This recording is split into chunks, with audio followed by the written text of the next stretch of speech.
This is the meeting for the Carver Finance Committee for January 27th, 2020, in Room 1 at Town Hall. Please stand for the pledge. Pledge allegiance to the flag of the United States of America, to the republic for which it stands, one nation, under God, indivisible, with liberty and justice for all. Tonight's meeting's recorded by Area 58. Thank you very much. We also have time for public comment. Anyone? Okay. I'll make note that this is Adam's birthday tonight. So that's it. There's no happy birthday singing, nothing like that. Just happy birthday, Adam. Thank you. Thank you for coming. Thank you. Town administrator is running a little bit late, so we'll go right into the budget presentations. And Tom Walsh from EMS, the floor is yours, sir.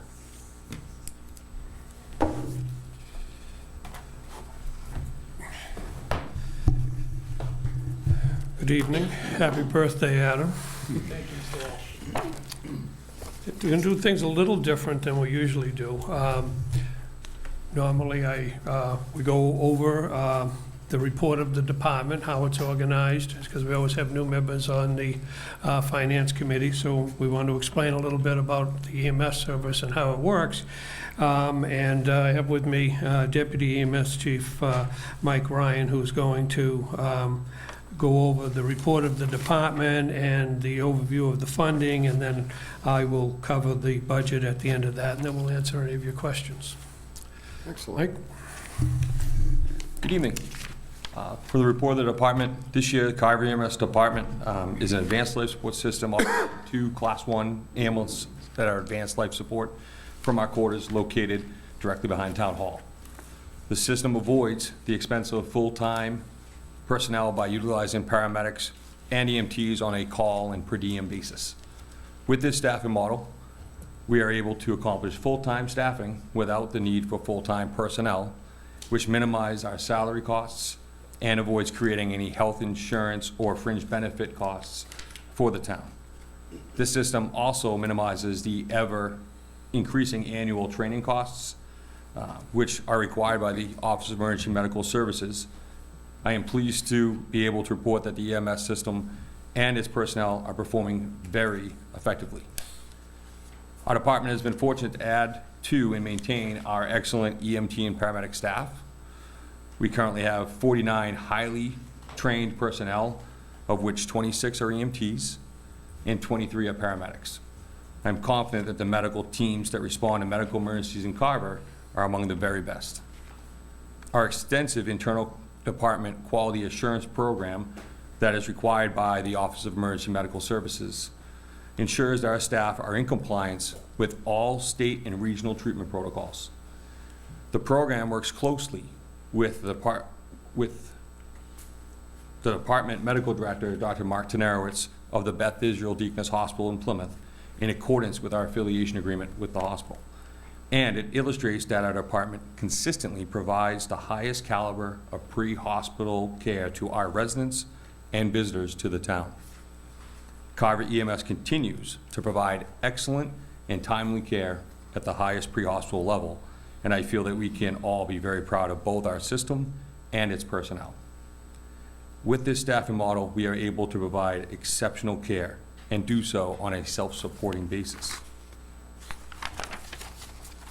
For the overview of funding, Carver EMS continues to bring in more revenue each year than it expends, with the receipts going into the ambulance fund, which was created by special legislation and serves as a general treasury type account for the exclusive use of the ambulance service. The budget for the ambulance service are transfers from the ambulance fund to the ambulance salary and operating account, which are actually allocating those monies that have been collected by the ambulance service. Actual receipts for FY 2019, the fiscal year ending in June 30th, were $819,055.79, and the expenditures from the salary and operating accounts totaled $692,163.79. This resulted in the receipts exceeding the expenditures by $126,892. Carver EMS responded to 1,536 calls in fiscal year 2019, and we transported 1,173 patients. Ambulance responses for the current fiscal year, FY 2020 through December 31st, are projected to exceed last year by approximately 7%. And ambulance receipts are on a pace to exceed last year's totals. Thank you, Mike. No. As far as, Tom, am I to understand that 126,000 will then be transferred into the ambulance reserve fund? Is that what that happens to yes, that? that happened last June 30. Okay. So these were numbers as These of are last year. Gotcha. So as of June 30, that went into the ambulance fund, and then, of course, then we take out the next year's budget. So the budget for FY 2021 is a level services budget, which provides primarily for an EMS crew of one paramedic and either one or two EMTs on duty 24 hours a day, 365 days a year, with at least one of the EMS crew members standing by the station providing for an immediate response of the primary duty ambulance to medical emergency.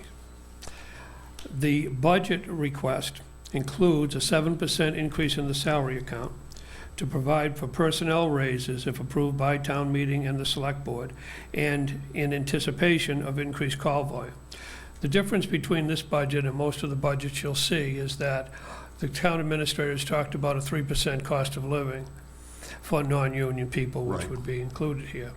That 3% will be an article on town meeting floor, which will, if voted, then get allocated among the departments. But because we strive to be self-sufficient, that 3% is already built into this 7% number in our budget.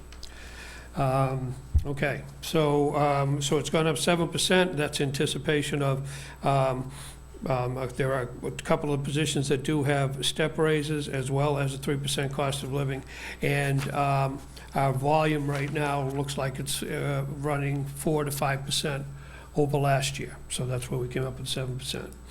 Salary budget also includes funds to provide for the flexibility to increase staffing on shifts which history has shown to be busy, and when in-town personnel availability, those people that can handle a second call when the primary ambulance is already tied up on a call, are limited.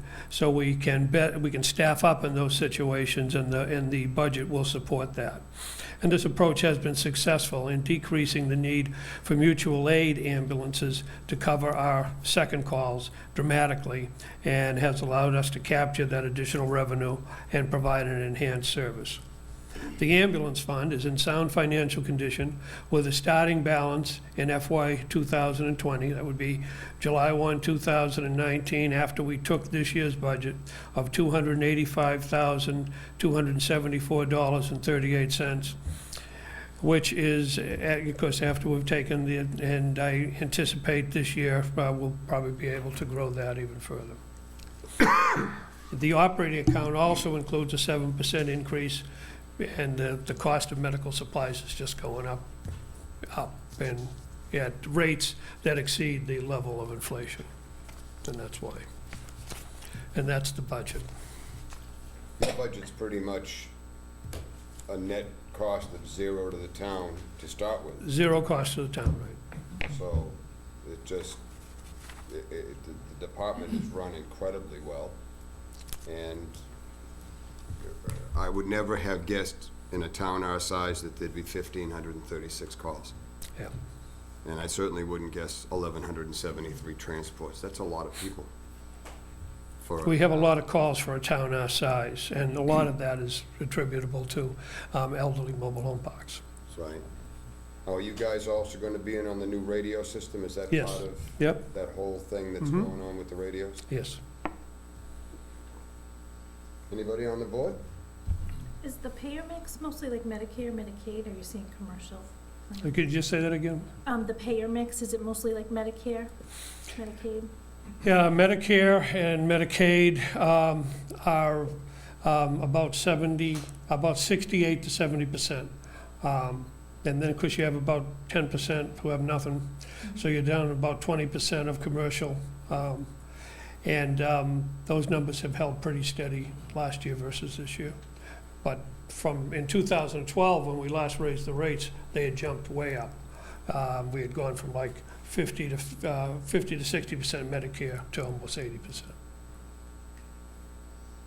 Let me ask you, what happens when someone has no insurance at all?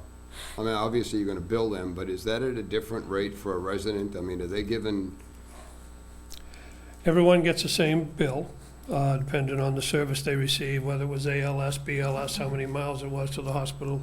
And then if they don't pay that bill, it eventually comes to me in a request to either turn it over to Experian as an unpaid debt or to write it off. And I do that in accordance with guidelines that agreed to with the town administrator and the treasurer. And we are more lenient on town residents, which is legal because theoretically they're going to end up paying if you don't bring in enough money. We don't write off anything for non-town residents.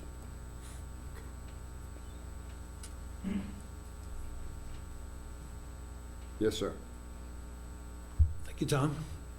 But, you know, in the grand scheme of things, you probably, and I think it's true for everybody, I'm gonna have the same question for everybody too, is when you have, certainly in your budgets, no department gets enough money.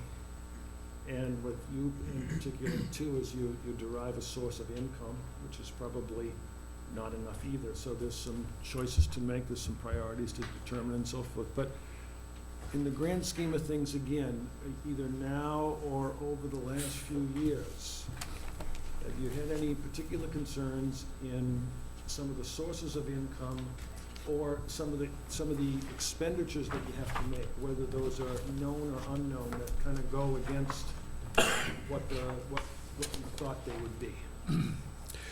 Yeah, well, the more involved government becomes in healthcare, the more question marks there are. When I started decades ago, we used to bill at Medicare rates. Now we bill at 300% of Medicare rates, okay? So Medicare doesn't even begin to cover, if you just got Medicare, so if we have Medicare for all and everyone's got Medicare, we will no longer be self-sufficient.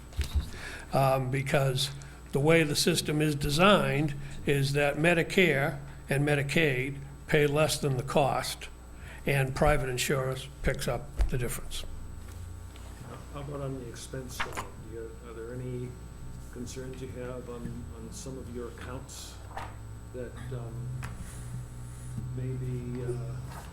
Where our expenses are? Well, certainly the cost of ambulances is going up, and the amount of, the type of equipment we have to have on them. I mean, an EKG machine is, was about 27,000, I think now. A power stretcher, which has become the norm, and it does make it easier on the crews, is over $20,000. So the equipment is definitely going up there, and the more care you give, the more stuff you need, and the cost of drugs is going up as well. And but I feel that if given the current mix right now, we'll continue to do good as long as we continue to have this staffing model, and that's the key. No fringe benefit cost, no pension cost, no sick cost. We're that second or third job for paramedics and EMTs who are probably doing it full-time somewhere else. Good, thank you. For the supplies, what percentage did you budget up for 2021? 7%. 7. 7% salary and operating. And the salary includes the 3% cost of living if it's voted by town meeting. I'm assuming that the supplies, the bandages and so forth and so on is in the operating supplies, 59,000. Right. What is the other professional services? These categories are, I know, they make really it worse. need to be redone, okay? They were done by accounting. Mike and I were talking about this morning, a long time ago. And so what's the difference between other professional services and other purchase services? I don't know. You So can these take it two are out of really either place. We combined? just manage to the bottom line. And some of them, like operating supplies, which would be, your medical supplies, certifications and replacement equipment and repair and maintenance, those are useful, but there are some that we really should weed that out, but we do just manage to the bottom line. Okay, but when you look at this, and I agree with you, if it's not definitive enough, then it should be Right. correct. Or maybe we need less categories. It looks like other professional services. We started you with guys just are operating hiring as somebody supplies else. years ago. So, I just wanted to, I was asking about it. Well, do you have to keep these broken out for any kind of like Medicare cost reporting reasons? Do we have to what? Do you have to report back to Medicare on cost? Maybe. We use a billing company, okay, and we use Comstar, which is out of Raleigh, Massachusetts, and we send them the paperwork, they take, and we scan it and send it to them weekly. They take care of all the filing with Medicare, Medicaid, health insurance, carriers, and the money comes into us, we turn it into the treasurer, tell them what we've collected, they bill us 4% of whatever we collect. And they're very good at, they give us legal advice as things change regarding billing, and they also are very good at giving us whatever numbers we want, whatever breakdown they need, they can give it to me. Yeah, they're reputable. Very, very bad. They're the largest, they only do emergency ambulance services, and in Massachusetts and Connecticut, and a little bit New Hampshire, that's all they do, and they're the biggest. I think there's 320 ambulance services in Massachusetts, and I think they've got over 160 of them. Anyone else? Well, you run a great department, thank Thank you you. very much. Thank you very much. Have a good evening. You too, Tom, thank you. Just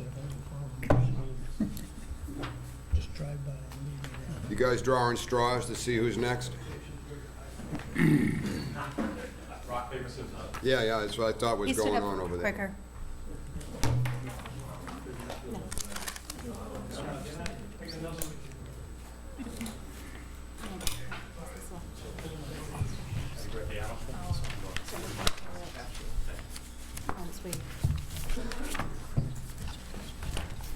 You can join him, Jesse. Come on, Jesse. There's another chair there.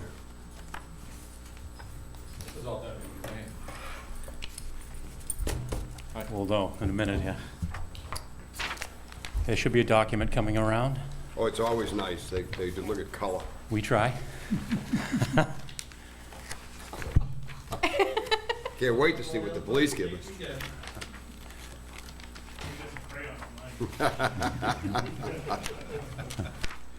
Okay, so for those of you that don't know me, I'm Eric Germain. I'm Deputy Fire Chief. This is Jesse Boyle, Assistant Deputy Fire Chief.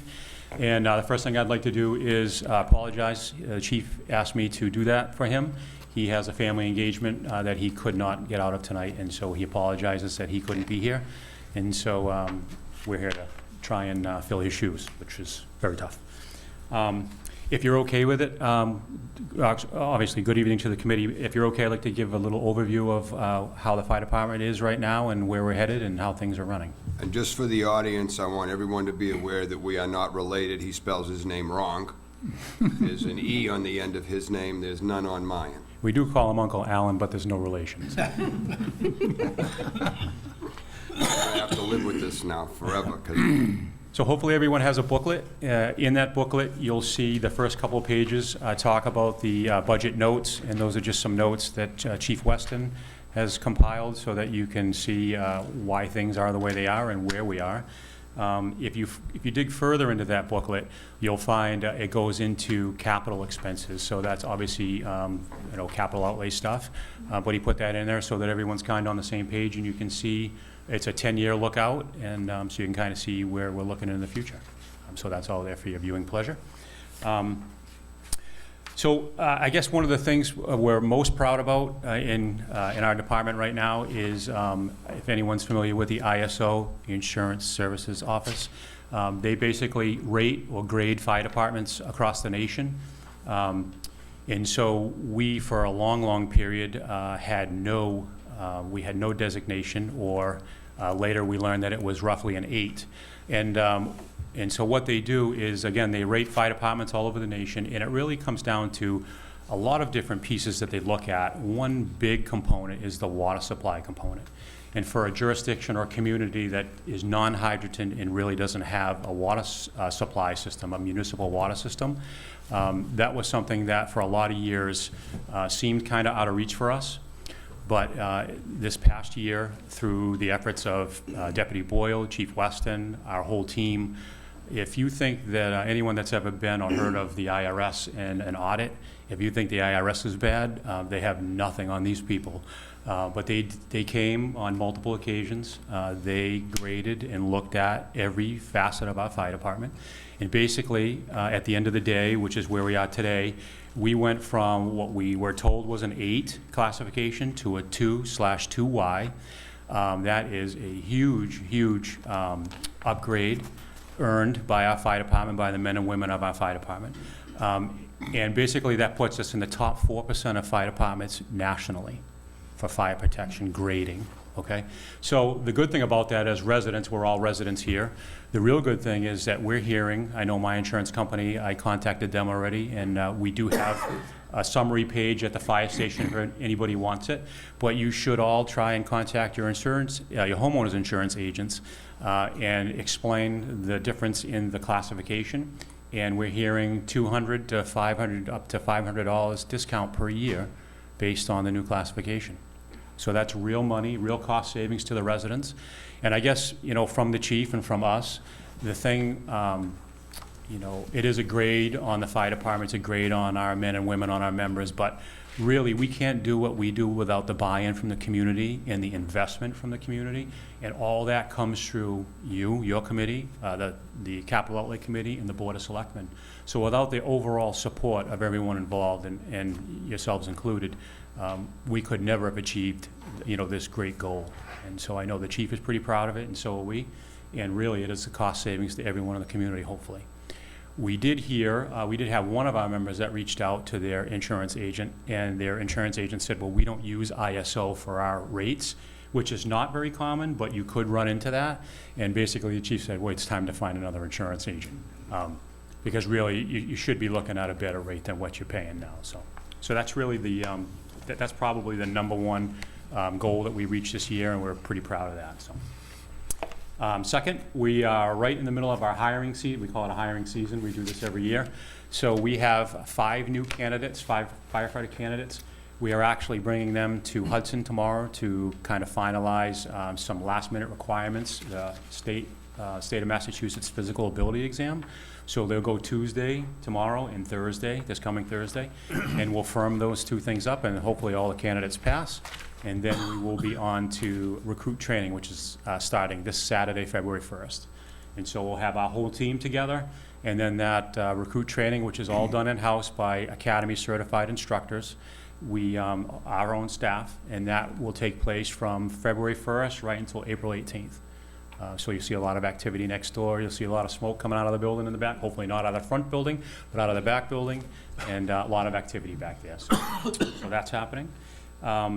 Another real important thing that we're seeing nationwide in the fire service, a trend of declining volunteerism. I can remember I wrote my paper for this job when I went to Chief Officer School in 2006.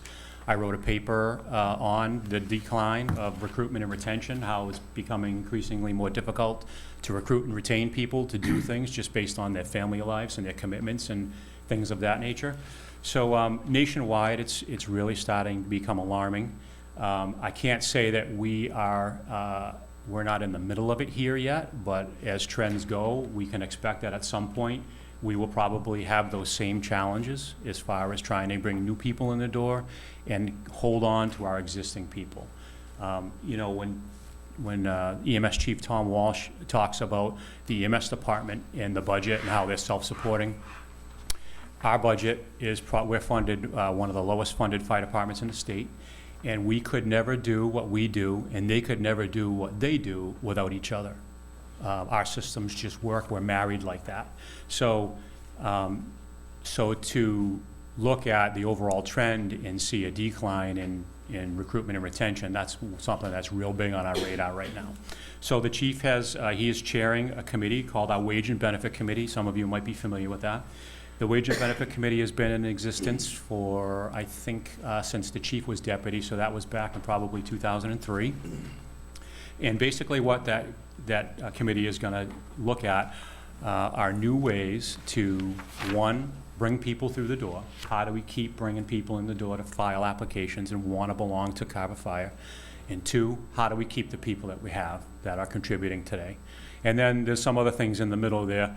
How can we get, if we have some people that might not make a whole lot of incidents and trainings, is there a way to motivate those people to strive to make more? So there's a whole gamut of research going on, and that committee just started when, Jess? Just last week. So just last week they convened, and that'll be probably a monthly meeting. And then at some point, I would figure that they will come up with some recommendations through the town administrator, through the committees, and I would imagine it would end up in front of you folks at some point. So you can look forward to that. During Chief Walsh's talk, there was a question about the radio program or the radio, project that's coming up. So we do have, through the town administrator and his assistants, we do have a project that's on the front burner with all of our public safety folks, fire, police, EMS. It also does incorporate like the Council on Aging, the schools. One of the real big ticket items that maybe the police chief might talk about, but in this radio project there is what we call a bi-directional amplifier, which is basically our ability to talk in and out of the school, the high school, middle school, on radios, which we do not currently have.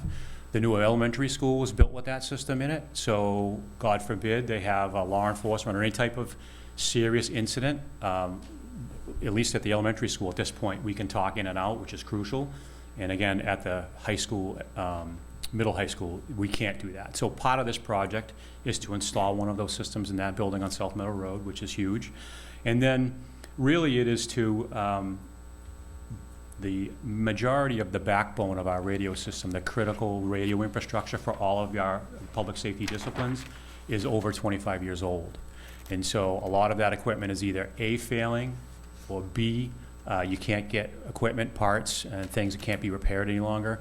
So this project is A, to replace and repair that real essential backbone. And then there are a lot of other elements that go along with it, like the BDA system.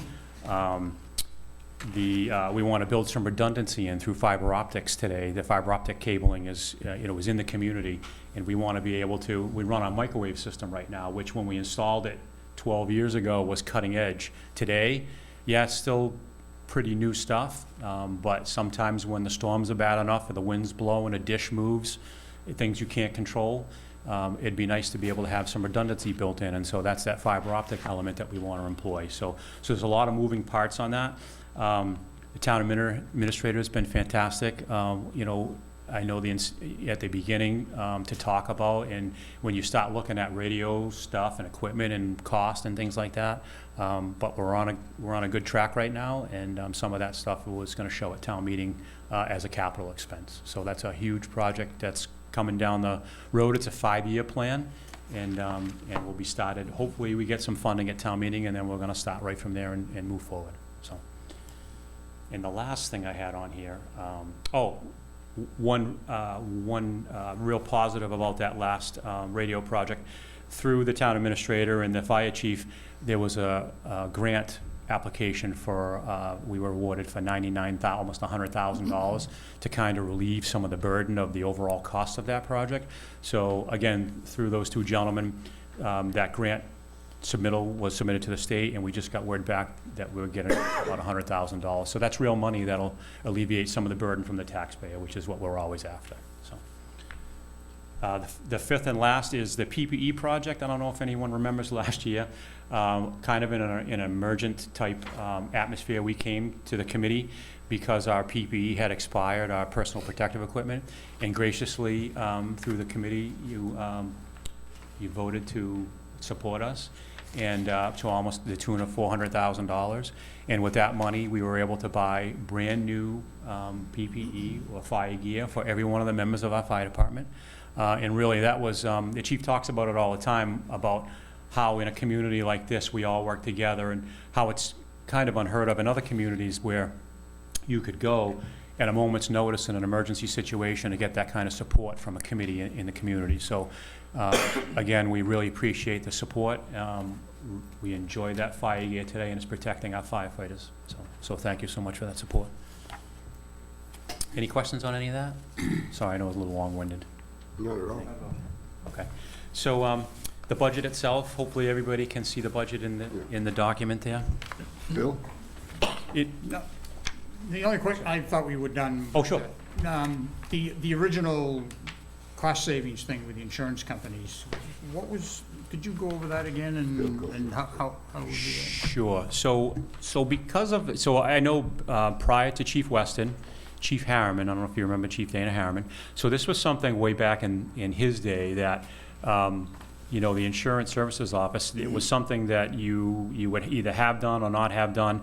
We were always told that because of our water supply situation, or lack thereof, that we would never be in contention to get a good grade, to earn a good score. So basically what happened is, over the last, I would say, 8 or 10 years, the chief has been getting his ducks in a row. It's all about documentation. We document everything, from our training hours to, you know, when I talked about how your support and the community support is you know, really essential to that grade. They grade all of our fire stations. What are your facilities like? What are your fire engines like? They go right down to every nut and bolt in every corner, and they want to see how new is it, how good is it, how well does it perform, how well do you perform, what are you going to do when you don't have water, how can you get water, where are your water supplies? And so we went through all of our water cisterns that we've placed throughout the community. Some of our bigger businesses in town, because of the lack of town water, they still had to fall under their sprinkler requirements, so they had to put cisterns, which is just basically a tank of water under their buildings. Those all helped us. So all these things along the way, and then again, all that documentation and getting everything up to snuff, so when the guy came through the door, the gentleman came in, we could present that to him. And how many times did he come, Jess? We couldn't count. He was- Lots of he- phone calls, lots of emails. Yeah, and Jesse played a large part in that data gathering, compiling all the information along with our dispatcher, Matt Barrington. So much, I mean, all of your run times, all of your everything, every single thing you can think of from your fire department perspective was scrutinized and gone over with a comb. And there was some phone calls back and forth because their calculation is an algorithm, and they didn't account for some things that were pretty cut and dry in our eyes, but they didn't see it that way, and the chief, you know, the chief did his chief thing, and sometimes it was, hey, listen, this is the way it is, and these are the way this is the way it works, and this is how we see it, and they came to an understanding, and at the end it all ironed out, and we ended up going from an 8 to a 2. How often does the inspection take? So so you can call them. It wasn't annual. It was like, Well, basically, it's every 5 years. 5 years? You don't request it, but you could have it take a look at every year if you wanted to. It would have to represent a substantial change from the year prior if they were to come out every year. Right. so in saying that, we do feel, and I got to be careful how we phrase this, but through the chief, we do feel that a 1 is attainable for us. Like I said, a 2, we're in the top 4% of the United States, of the nation. Only 4% of the nationwide fire departments. Already unheard of Correct, in most cities. correct. Let alone in a call fire department in a town that has no centralized water source. We're the only call fire department in the state that's a class 2. And we feel, On wells. right, and we feel that we could earn a 1 with, it's gonna take some work, not gonna lie to you, it's gonna take some work, but I think that's something that, I know that the chief, once he sees a goal like that, he doesn't stop, and I know that, at some point we'll be there. And that, to Jesse's point, that'll probably be a phone call that we make to the ISO and say, listen, we feel like we wanna have a recalculate, and they'll come in and do it all over again, and hopefully we can score even better. That's our goal. So that translates into a savings for the homeowners, you say? Sure, That I'm rate sorry. change? Yes, so basically, if your insurance agent uses the ISO classification scale, well, they will, so because you live in the town of Carver, they looked at you and said, okay, Carver, 8, and they look at a chart, 8 is this much money. And then they do the other calculations based on your home and things like that. But because we went to a 2, now they go, oh, Carver, you're a 2, your rate's this much lower. You still have, they take all those other factors into consideration, but just the rate drop from an 8 to a 2 should equate to a dollar figure. And again, we've heard anything from $200 to $500. And that's not just for homeowners, that's also for commercial operations as well. Anybody that Right. has insurance in the town of Carver. Yeah. We haven't had any substantial information come back yet as far as the savings that commercial businesses could realize, but the numbers coming back for homeowners is overwhelming. So that's a good thing to get out, information out, yeah. So that's I'll be making the call tomorrow. That's one of the things that the chief is, so this is pretty fresh, pretty new, but it is something that he's trying to publicize a little bit. One of the things, I know I'm going to get off the track here a little bit, but one of the things he does is he sends out a weekly email. Every Friday, he sends an email. It's a blast, email blast. It goes to hundreds of people, and he asked me, it's in my notes here, he asked me to ask, because I know some of the members of the committee might not get that, but really, it outlines all of this stuff on a weekly basis, and it'll kind of give you a heads up as to where we are, where we're headed, what's new, what's going on. So if anyone's objecting to that, let me know. If you want to get it, we'll get you on the email list, and every Friday, at least, you can read up, and it really is informative, so. He does a great job. I get it every Friday. He does a fabulous job with that. I look forward to it. Would we stop at the fire department, or could we give you our, I'm sorry?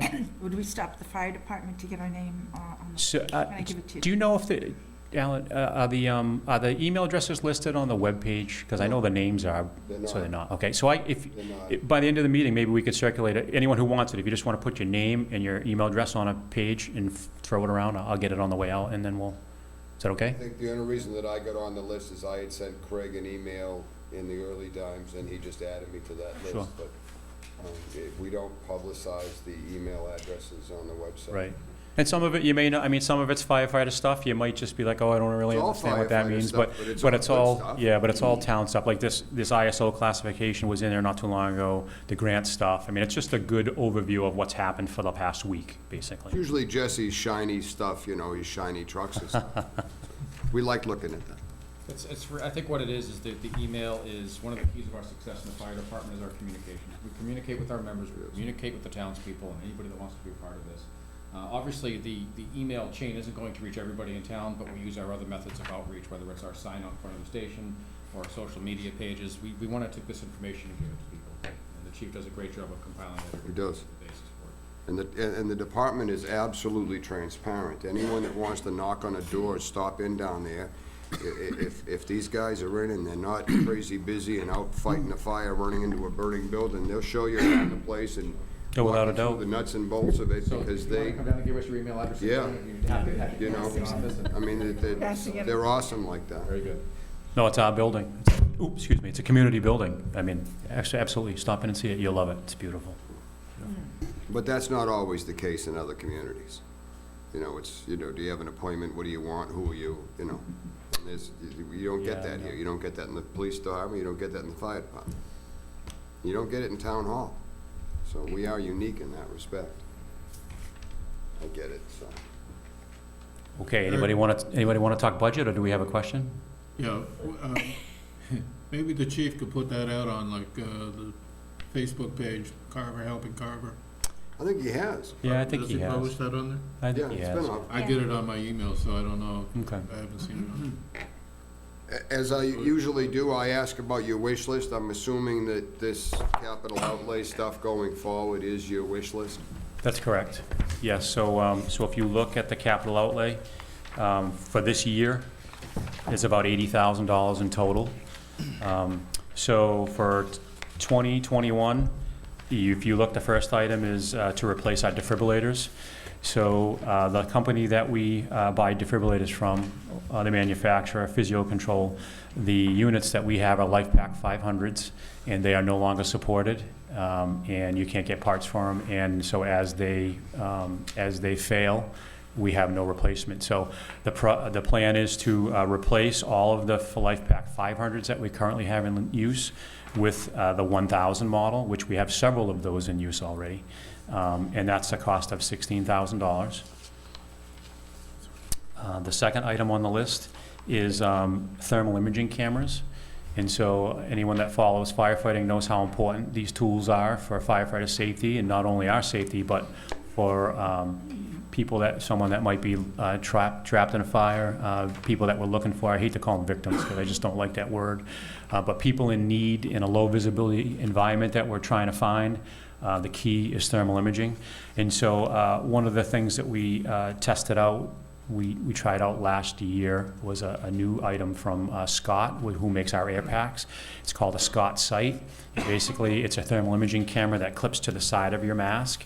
And there's a little tiny, almost a postage stamp looking screen inside the mask. So it's individual thermal imaging in your mask.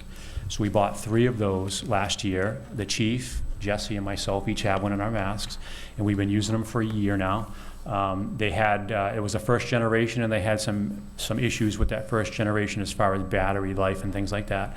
We just had them addressed with some firmware upgrades and things of that nature, and so we're good to go. And the chief is now comfortable with purchasing a few more of those.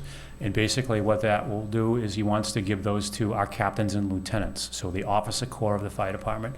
Those officers are normally the folks who are on the front line, on a hose line going into a building. So those will be the folks that they'll have a team of firefighters with them, but that's where the rubber really meets the road and where the camera will do the most work and have the most benefit.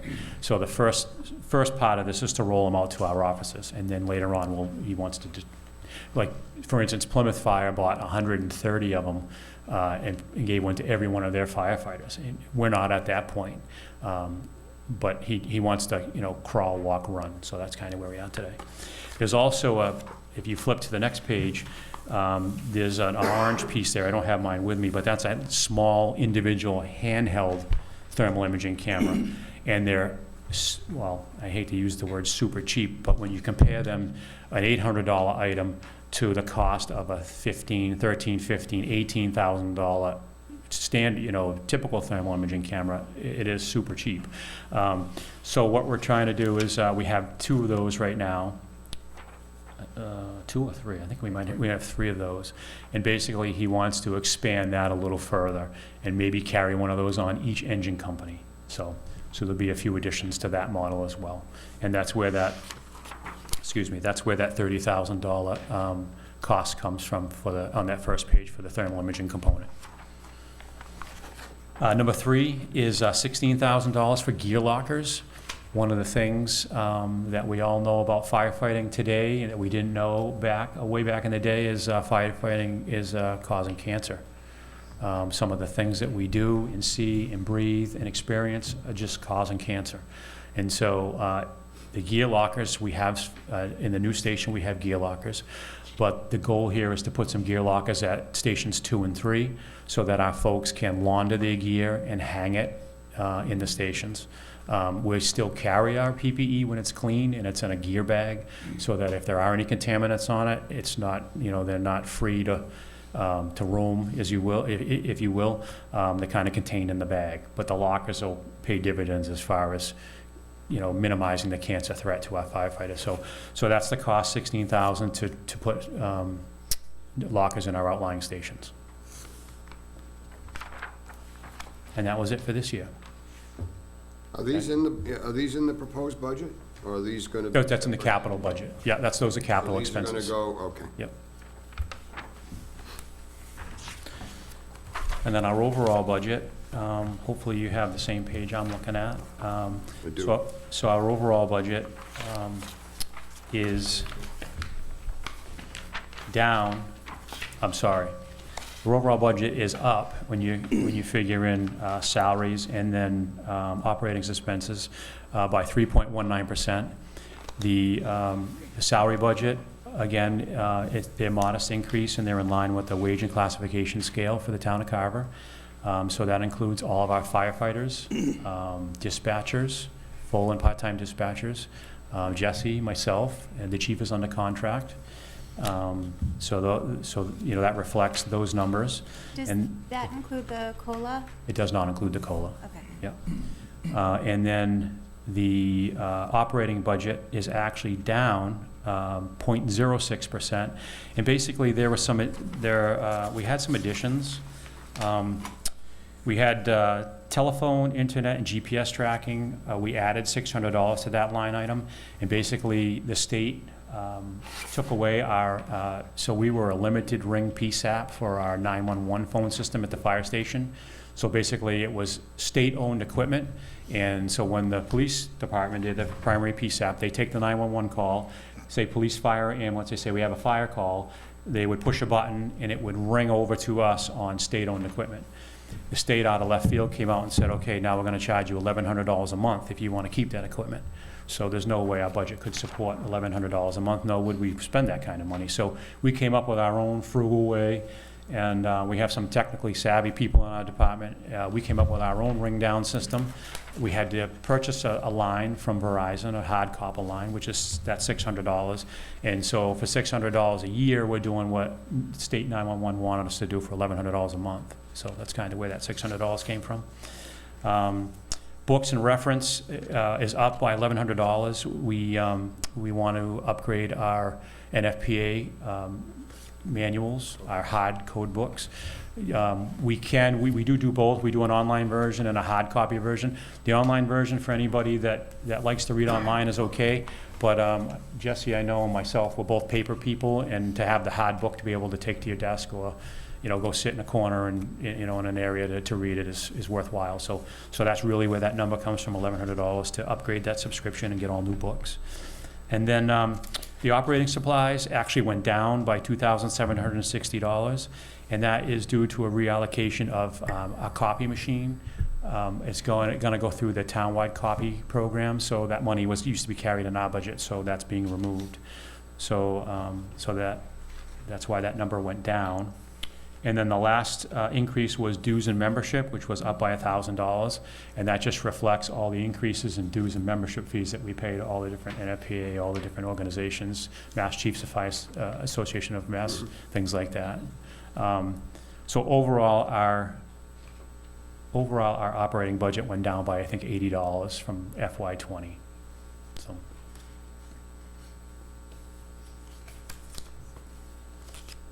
Any questions at all? That 3% non-union increase that Michael talked about at the last meeting, this is the firefighters are also partaking in that this year, right? Correct. So in essence, you run this entire department exclusive of salaries for $94,000 a year. Correct. Where's the fuel cost? That's a townwide. Yeah. Townwide fuel cost for both school and all departments. So the diesel's out of the school tank and the gasoline's out of the town tank, or however we do that. Correct. Still an incredible number. One of the things we go back to that ISO classification and how much that really means. When you look at the funding of our fire department in comparison to other communities, we pay, it used to be, what is it now, Jesse? $59. Yeah, we pay, so each resident pays $59 of your tax money goes to your fire department, $59. That's unheard of in this state. But that is a reflection of how our system works, our call system. If we were ever to go the other way, that number would increase exponentially and your level of service would go down. So, at least in our opinion, and from a taxpayer's opinion, I hope, our service is superior to anything that we've seen out there. And I've worked for a career department and I've worked here for 30 years, so I get it. But with this ISO classification rating, if we can save a family, just cut it down. If you can save a family $200, just say a family of two, my wife and I. If we can save $200 on homeowners insurance, and the cost was $59 a person, we've paid for ourselves. We've paid for ourselves. They're making extra money, and I know you can't look at it that way, but some people do. And if you really want to look at dollars and cents, I mean, that's a true statement. It's just, it's a great fact. I'm glad you brought that up, because I've been sitting here while you're talking, crunching numbers, and I do look at it that way personally. Okay. And you look at the roughly $500,000 that you've requested in operating budget, plus the $82,000 that you've requested in the capital budget, divided by the number of residents that you used in the 684,000 to arrive at the 59, right? Which is 11,594 residents, right? Yeah. So you take the total amount that you've requested, divided by the $11,594, and you get $67.94 per resident for your total fire budget. You've completely covered your entire annual budget in the cost savings that you provided to residents of this town just in their insurance. So thank you. Thank you. It is a level, I mean, you've essentially funded the entire fire It's the department. best $5 a month we could spend. And the cost savings are real. I can speak from personal experience. I recently sold my home and purchased a brand-new home. My annual insurance bill went down $200 a year, but I increased the size of my home by roughly 50%, and it's brand-new construction. No kidding. So it tells Good you for the kind you. of money you can Good save for you. with this new rating. So it's substantial. And if you're not getting money to the residents, if they're not saving money on their new insurance bill, they should fire their agent, find a new one. That's what the fire chief said. It's true. You said it, and I agree with it. And it just in summary, I'm only going to speak from personal experience, and this is sort of a public service announcement, but from my own personal experience over the years, I've looked at things like the fire department and the budget and the equipment and the new fire station and all these sorts of things. And in the interest of full disclosure, I've questioned things multiple times. The point of the comment is this: when you take the time to volunteer, to ask questions, to go to people who are in the know about what it requires, what it takes to run a fire department like yours, and I have friends who are in the business, and you ask the questions, why do we need a fourth water tanker? Why do we need this? Why do we need that? If you take the time to ask the questions and get the information, and then be in a position of knowing really what it takes to run at a fire department like you do, it is abundantly clear that you're doing a tremendous service to the people of this community, and you deserve every dollar you get. So thank you very, very much. We obviously really appreciate that feedback. I know the chief would be very proud of that, as are we. It all comes down to, for me, I lived here most of my life. This is the town I love. I love working here, and I know this guy does, and I know the fire chief does, and all of our firefighters do. And we all pay taxes here, so we feel the pinch too. No one's rich. We don't have wheelbarrows of money floating around. So when we ask for something, it doesn't go without a lot of scrutiny. It doesn't go without, the first question is, do we want it or do we need it? I just, can't speak highly enough of our chief, the type of person he is and what he brings to this community and our fire department. But it really does, it comes full circle, because without you folks and without the buy-in from the community, without the investment for the community. You talked about the fire station. I get it. I've heard a million times, does it need to be that big? Does it need to be that beautiful? Did you have to? I get it. But you know what? The building was built for 50 years, hopefully 80 or 100 years, right? And you have to plan for that far into the future. Fire trucks, you can't change the cost of a fire engine. You just can't. They're $600,000. That's what they are. I mean, it's amazing. But through the town administrator and the financing plan and the community buy-in, this ISO rating and everything that we do wouldn't have been possible without the support of you folks in the Exactly community. right. It's just, so it's full circle. It really is. I mean, it's all of us together, not the fire department, the police department, our public safety partners, and the community members. It won't work if any one of those pieces isn't full in. So Exactly right. appreciate your input. That's Yeah, really, sure. that's fantastic. Thank you for I everything you do do. have to say, I'm very happy to see the thermal imaging. One of the memories I have as a child is 40 Pond Street had a fire where a 5-year-old girl, my best friend, was trapped inside. They couldn't find her. And it took them a while to get her because she hid. Yeah. And to know that, you guys have that type of equipment and that more people will have it, because that's just huge. So, It is too, and thank you for that. It is, anytime you can, especially now that they're so personalized for firefighters, as the cost continues to come down, that is something that, like the Plymouth did with every firefighter. If you could not that we can right now, but in the future, if you could give a thermal imaging camera, an inexpensive camera to every firefighter, how can you go wrong? I mean, that's a win all day long, and all you have to do is make one save, and that's worth them. You know what that's worth, so. Well, you know what the value of that camera is. All they have to do is show up on a Saturday when you guys get the building out back on fire, all full of smoke, and you got people crawling on their hands and knees in the dark. And I've been in that room when they've done that, and if it were me in that gear, I'd be hyperventilating, because it's dark, it's confusing, it's noisy, it's smoky.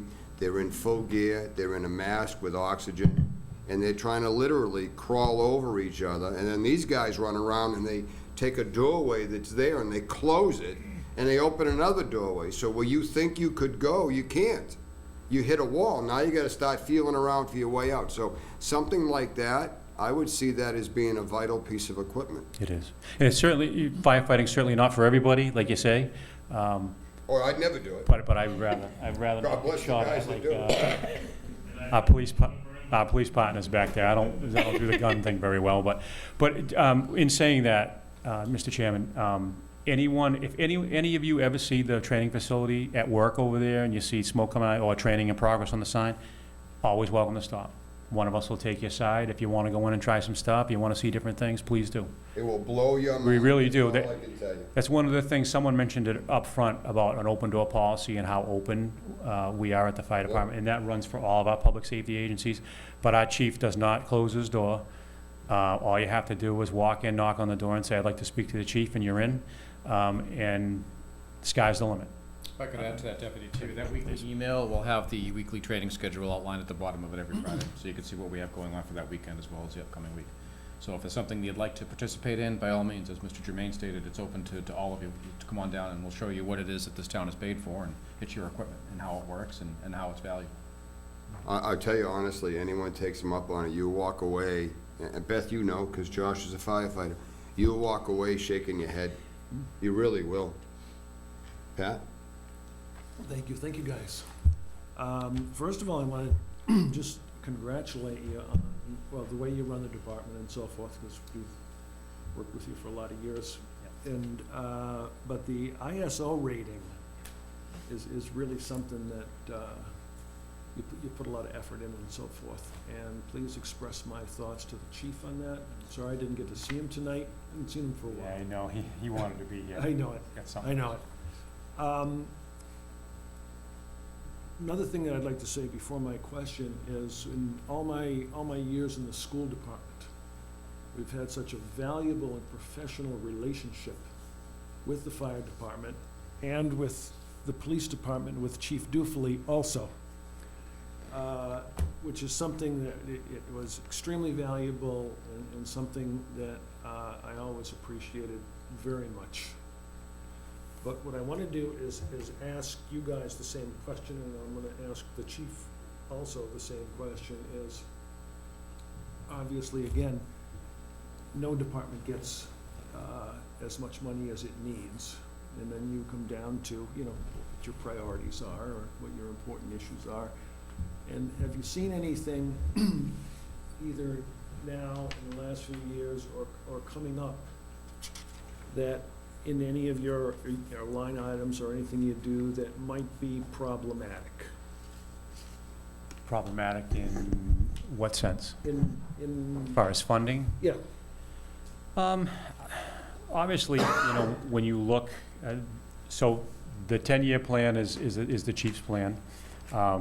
And obviously, he discusses it with us, but, so I can probably elaborate on a few of those things. But some of the things I see in there, like renovation of a brush breaker that's coming up, is probably one of the biggest ticket items that's coming down the road. I know that as a compromise to, so years ago, that wouldn't have been a renovation. It would have been a full-out purchase of a brand-new brush truck. But with the cost of apparatus today, in the condition, we take pride and take care of everything that the taxpayers give us, without a doubt. Always did. We have people come through our fire station every day that say, I cannot believe the condition that these trucks are in.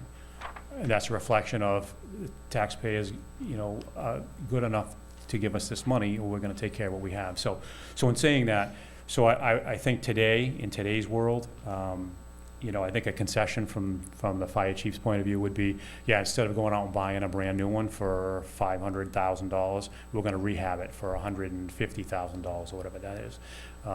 And we just did that with the last brush breaker, 2.6, that he made that very decision based on, and that truck was a 1991, which probably could have been replaced. So those types of things, I think that, you know, as our community grows, did you have something in there, Pat, that you saw that? No, just a general question. Okay. Just the feedback from you guys is, you got anything that, you know, you might be concerned with? Or that's been a concern in the past, that maybe, you know, there wasn't quite enough money, maybe from a known or an unknown? Okay. Yeah, so I don't think so. I think that, you know, when the chief puts the dollar value to these trucks, he's very detailed and very detail-oriented and does his homework. So I know that he's researched this. I'm sorry, my mother's trying to get me. Hi, Mom. See your mother's call. I've ignored her twice and she won't stop, so she's gotta have. What you'll have to put up with after. I'm sorry. Are we live? And maybe Sarah's or something. Oh. No, we're not live. Please don't tell her I did that. Look at, Too late. She'll see it. Video. She knows. Franny, delete that, would you? Yeah, she knows. oh, boy. I'm trying to think. So, Pat, I don't see anything on there. Operating budget or anything that, you know? Yeah, so the operating budget, I guess the only thing in the operating budget as far as, you know, the biggest variable for us is, like, we've seen an increase, like a 24% increase in call volume from last year to this year. Those are things we can't predict, and so those things are. Exactly what I'm asking. Yeah, so those are things we can't predict. We usually equate that to kind of like a snowplow budget, in a sense, where you just don't know when it's gonna snow. And that's the other thing for us. Some years, so if we have a significant weather event, we staff. So we'll staff all 3 stations with firefighters. Kind of a loose rule we use is if there's gonna be 6 inches or more of snow and it's gonna inhibit our firefighters from getting to the stations to provide services to the community, then we staff. We come up with the staffing numbers for that evening or evenings or whatever it is, and then we staff. So that same scenario, if we had, it wasn't last year or the year before, we had storm after storm after storm, and it kept going and going. I mean, our salary budget was like, whoop, just because it's something that you can't budget for. It's kind of like snow plowing. So I would say that that's probably the largest variable that we can't control. Everything else, Chief's pretty good with that. Okay, He's pretty crafty. Good, thank you. So, that answer your question? It certainly does. Yes, sir. When it comes to rehabbing the vehicles, is there anybody in town, or is that a special place that the fire trucks have to go? I know that you can't buy them in town, but. Right, so the company that originally, is a long story, I'll tell you something. It's a long story that goes with brush breakers, specifically in our community in southeastern Massachusetts. If you look at our fleet, a lot of the rest of the southeastern Mass has been modeled after our fleet. That 2.6, that one we just talked about, that was rehabbed from 1991, that was a model that was built by E.J. Murphy, in Hopkinton. They built that for us. Dana Harriman kind of modeled that, and they put it all together, and that became a template or a blueprint for breakers all over the place because it was such an effective design. So we bought 3 sisters, that one 2.6, and then 2.7 and that was 2.7 at the time, 2.7, 2.8, and 2.9, all 3 sisters, years apart. But communities all over Barnstable County and Plymouth County copied that same blueprint. Since then, that E.J. Murphy company has gone out of business, and there's one company in Connecticut right now, or Vermont, that VTech, they have the original, and I hate to use this phrase, he is an older gentleman, Earl Everhart. He is as old, I've never seen anybody that old and still be moving, but he's the guy. He's the guy, and he just facilitates it all. He doesn't build it, but he's the guy that's been in with us since that first truck in 1991. Not anymore if he watches this video. No, we have a good, we're pretty tight.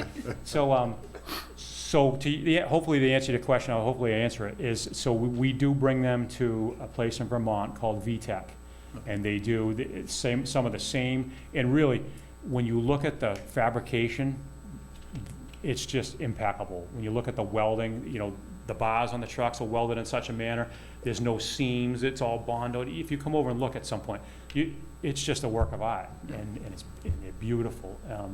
And then all the suspension and things like that. So they do it all there. Yeah. That last truck was done there, came in under budget, and we're really happy with it. I would just add to that it does go out to bid, so certainly a local company could bid on it. Not many places build brush breakers. It's a very specialized. There was a place in Middleborough that made fire engines. Maxim back, so our tanker, our 1989 tanker is the last, we're told is the last piece of fire apparatus that came off the Maxim line in Middleborough. Okay. So that was the last one to come out of Middleborough. But, so they did. We did put this last run out to bid, and nobody bid on it but these folks. Yeah. We thought Bulldog, which is a local company, and they have some of the employees that used to work for E.J. Murphy, they didn't want it. I would also add that a considerable amount of these rehabs, these smaller projects, are also done in-house, whether it's at our DPW, or if you look at item number 2 in the 2023 year, which will be a rehab of our dive truck, our Rescue 2. That's always done by our firefighters. The last 2 times that has been done, which is an old Carver EMS vehicle, gets donated to the fire department or sold to us, I think, for the cost of $1. And then we procure funds for our firefighters to do the work on it, basically at a free cost to the town, except for the. Are there any businesses in town that would handle any of that small stuff? Or but you guys can do it right in-house? Yeah, we do it for free. For free, that's even better. Yeah. Knew you'd like that. I like it. So when it comes to the ladder truck, I obviously understand the importance of a ladder truck on reach, but I know a lot of citizens would sit there and say that we don't have any tall buildings, we don't need a ladder. Right. So I don't know if you want to Sure. explain more on that. Yeah, so we do have a moratorium on building height at this point because of the lack of reach, the lack of an aerial device to do our job effectively. So it's not only reach this way, it's reach this way, right? Reach outreach. So a lot of our plazas, the Shaw's Plaza, all those big box buildings, we really have no way to deploy a master stream device. If you watch the news, you saw Hanover the other night, they had master stream devices spraying down. We don't have that opportunity at this point. So that is one of the uses that, you know, that it would be used for. I know the fire chief would sit here today and tell you right to your face, is he ready to buy a brand new $1.5 million ladder truck? Absolutely not. But what he has been doing is looking at used ones coming from down south, something that's more palatable in a $300,000 to $500,000 range that will get us, you know, it'll give us what we need as far as, you know, the reach and all of the advantages of having a ladder, or we'd look for a tower with a basket on it, but not the cost. And then the real big thing that we're always watching is the development that's proposed in North Carver on that, up on the Whitworth property. You know, there's rumors about hotels and we, listen, we need some industry in Carver. We hope it comes, but in saying that, when those things do come, we need to be ready for them. So through the fire chief and the town administrator and the developers, we'll figure something out. But at some point, if you look at the front of our fire station, for cost savings, there's one bay on the far right. If you face the building, the bay on the far right is bumped out a little further than the other 4. Originally, the whole building was bumped that far, and in order to cut about $100,000 off the cost, we bumped the other 4 back and left that one pushed out, so we could accommodate a future ladder or tower unit. So to your question, is it on the, you know, is it imperative today? It's probably not imperative today, but I know that if the chief found the right used vehicle for the right price, he probably would be speaking with the town administrator and probably would come in to see you folks. Mm-hmm. There is a lot of value in it. Don't buy a Quint. I'm sorry, did I say something? Just to add to that, Deputy Jermaine is absolutely correct in that that's what the chief's been doing, and basically he's looking for a good deal. And you know, that's one of the reasons why we keep the capital outlay committee with a reserve, that if a good deal comes up that we can't pass up, that's a great deal, then we do have the ability to go into the capital outlay to do that, because again, if it comes up, we have to react. So this has been something that's been in the works for, you know, a couple of years since the bump out was done, that we have to fill the bump out. But no, it is an important piece that's needed in the town. And so there is a funding mechanism for that. The only other thing I'd add for the brush breaker, one other tidbit is that You know, certainly when we bought the new engines, we bought 3 of the same thing, and those were built from the ground up. I think in part what the deputies mentioned is that the company that built the brush breakers it's built so well from the frame standpoint that you really can't replicate that frame. There's no company that does that. So you're better off taking the frame, refurbishing it, and then building all new guts on it. And that's in essence what happens here, is that frame is so solid and was built so well that even though you're rehabbing it, it's probably gonna come out better than you would if you bought a new one with some fabricated sheet metal. Thank you.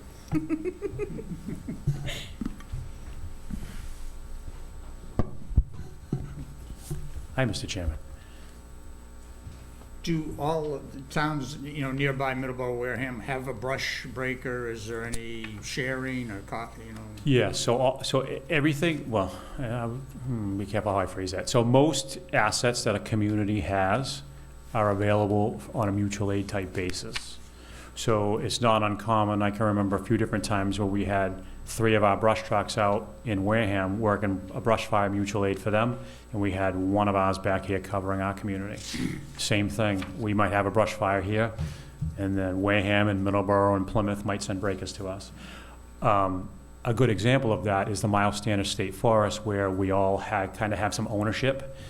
Each of those towns has a piece of parcel of that, and we have a Miles Standish response zone plan that during certain class days, which is going to start happening here soon in the spring, if there's a reported fire or smoke in any of those areas, there's a whole chart that shows the dispatchers which towns they're supposed to call from. Plymouth County does that, and then it's a multi-jurisdictional response where each community is supplying assets to go in and hopefully mitigate a fire before it gets out of control, things of that nature.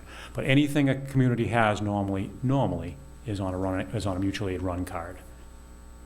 So it's just sort of like bartering the service if they need. Yes, so there's no monetary exchange. It's monetary. basically, yeah, so it's a mutual aid agreement, and the towns all agree to it. And so if we had a building fire right now, and we needed an engine to come cover our community because everyone was busy, Plymouth might come in and sit at our central station, and if we had another call, they would take it. And we do the same for them, and it's... Yeah. And then, in addition to that, we have a statewide mobilization plan, which we could end up anywhere in the state if it was big enough, like the, where were the Stone, all those gas explosions. Yeah, I mean, not that we would have ended up there, but we could end up there if it escalated even further, so, yeah. It's like everybody going to Australia to fight the fires. Well, I wouldn't quite go that far. No, I'm just, a mutual neighbor helping neighbor type of Right. thing. So the mutual, believe it or not, so the mutual aid system it's not run by, but it's coordinated by the Sheriff's Department in Plymouth. Basically what happens is our fire chief, every fire chief, they come up with what we call run cards, and our community is broken up into 3 different districts. And so what he says is, okay, if we have a building fire, how do I want my incoming mutual aid assets, what order do I want them in? So this is, let's say, okay, we're in South Carver. The closest is going to be Wareham, then we'll take Plymouth, then we'll take Middleborough, then we'll take Plimpton. So he lists every asset out in the order that he wants it, from which community, and then that covers everything: brush fires, building fires, special calls, boats, hovercrafts, you name it, it's on there. And he sends that to Plymouth County Control. And then if we had an incident here tonight, and the chief said, I think we need to call in a couple extra engines because the fire's big enough and it warrants that, he would call the dispatcher by radio and say, call Plymouth County Control, get me 2 mutual aid engines, we're in District 2. And then Plymouth County Control would look at the pre-made cards and say, Carver, District 2, 2 engines, these are the 2 you're getting. They contact those jurisdictions and they send their apparatus. So it's kind of a whole system. Yeah. An interesting side note on that, I would say based on our staffing model and our apparatus response model, our mutual aid is lopsided, probably 7 to 1, whereas we respond 7 times more than we receive mutual aid. That's typical every year. Well, that's only because 75 guys show up at a car accident in this town because of the... Manpower. It's the truth. I would say that, so not the last time, but probably 2 or 3 times ago when we filled out our FEMA grant, that's one of the questions as far as mutual aid. How many inbound mutual aid requests did you have? So how many times did we take in mutual aid? it was twice. How many times did you send mutual aid out? 21 times. I mean, that's huge. You guys do a great job. I still go back to what I was told by that gentleman that night at the fire station, that they consider it to be a privilege. And that just, to this day, that still astounds me. You guys think it's a privilege for $17 and some change an hour to put on gear and run into a burning building as a volunteer, as a call firefighter. I'll be honest, I don't think you'll find any one of our people that don't feel that it's a privilege to work and serve the community. So I guarantee that. That's just the way it's just the way It's it is. incredible. And that starts at the top, and that's why it's the way it is. Well, and that's the whole thing. This entire fire department runs because of the way it is, the way administration treats everybody else. It's run from the top down with that, the same way the police department is run the same way.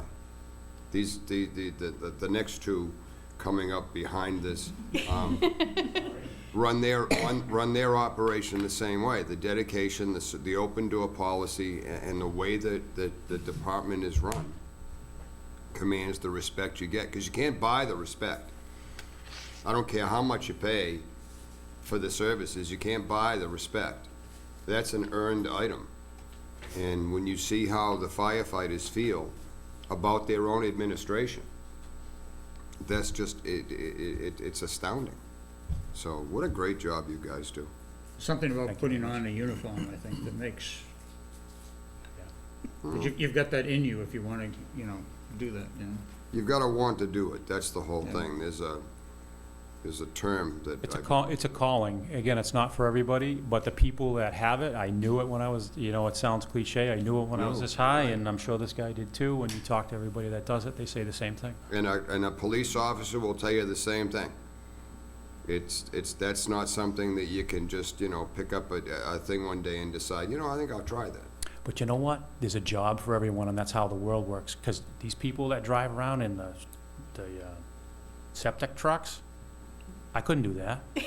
Me either. No way. I open the lid, I look, no way. I'll go to a fire all day long. There's a job for everybody.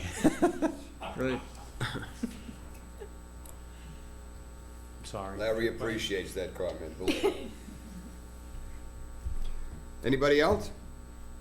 Gentlemen, thank you very, very much. Thank you. Thank you. Thank you. I really appreciate the opportunity.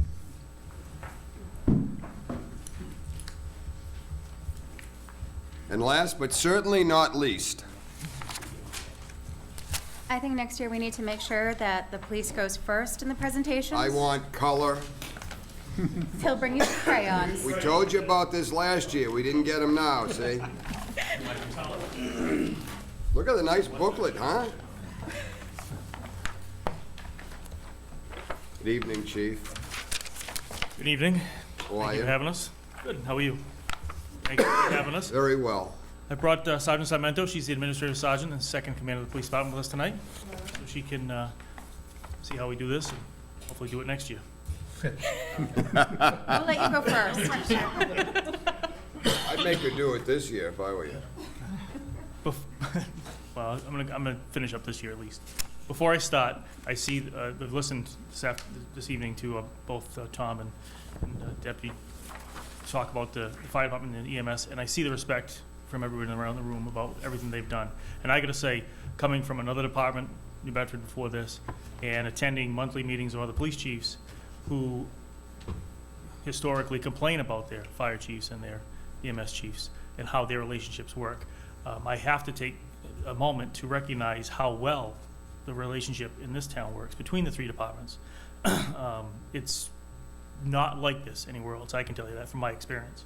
We're very fortunate to have the fire chief, the EMS chief, the deputy chiefs, who work together on a daily basis without any animosity, there's some good-natured joking with them, but there's no jealousy, there's nothing there. Everybody works together, everybody does do their job, as the deputy just mentioned, and it's refreshing. And we wouldn't be today at the point we are, where we have this big radio project, if you couldn't put some of those egos aside and do that, because other communities don't do that.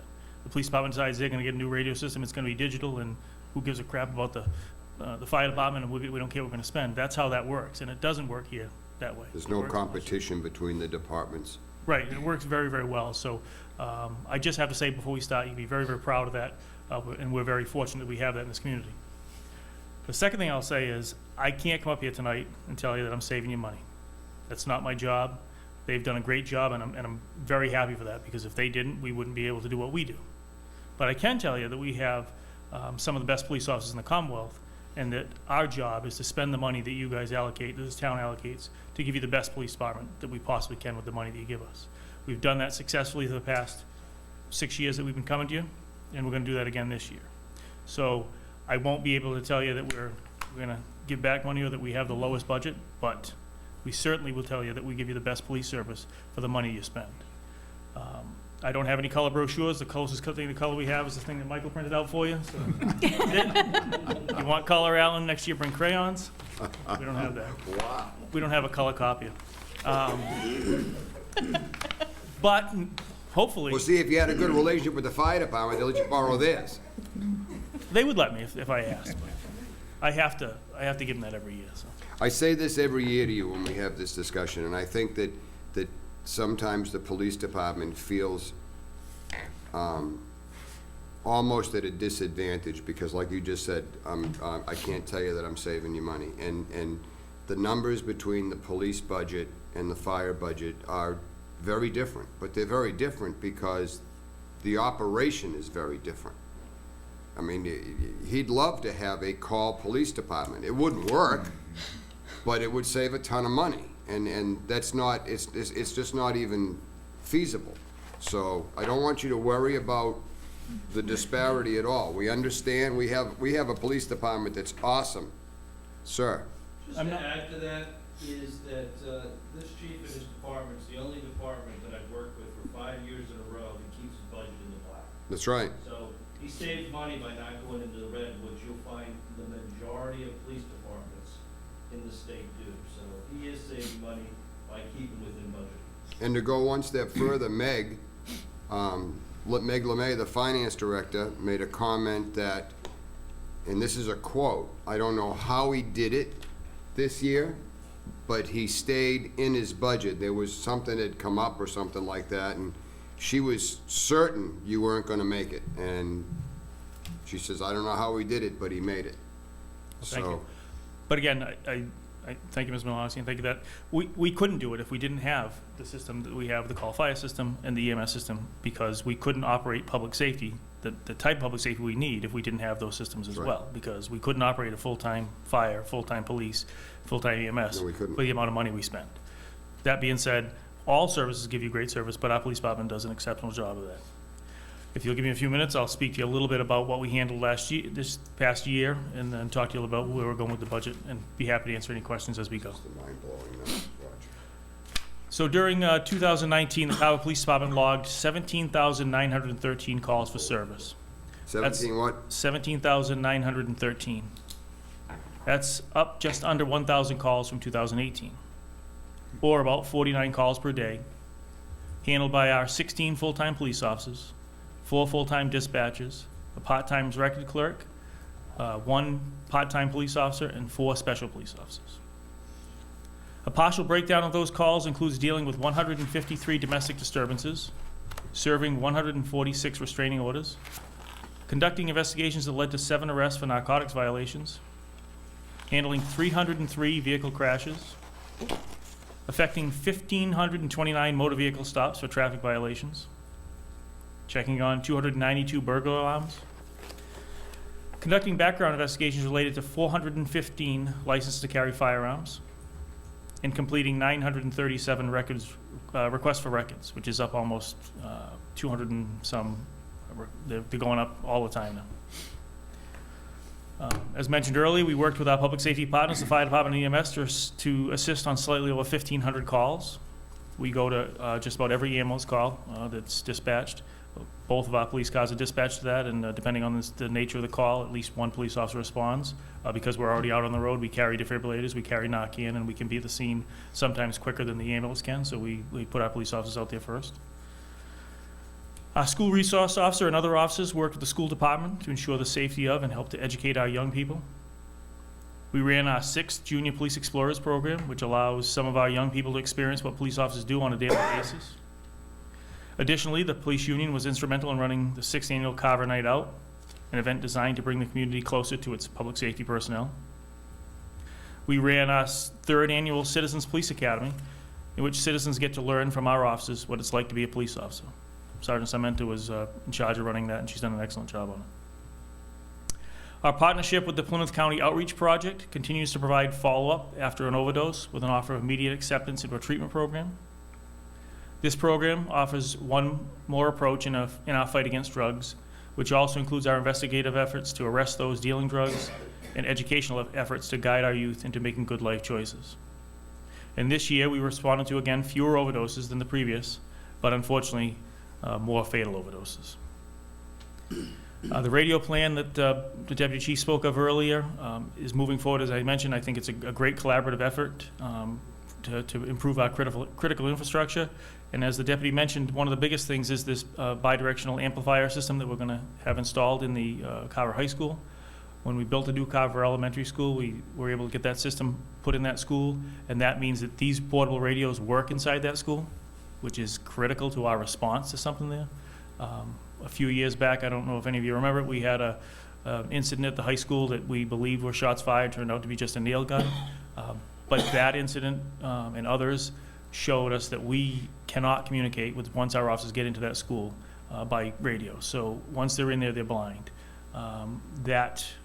Those 2 schools are my biggest fear, or one of my biggest fears in this community, because that's our children.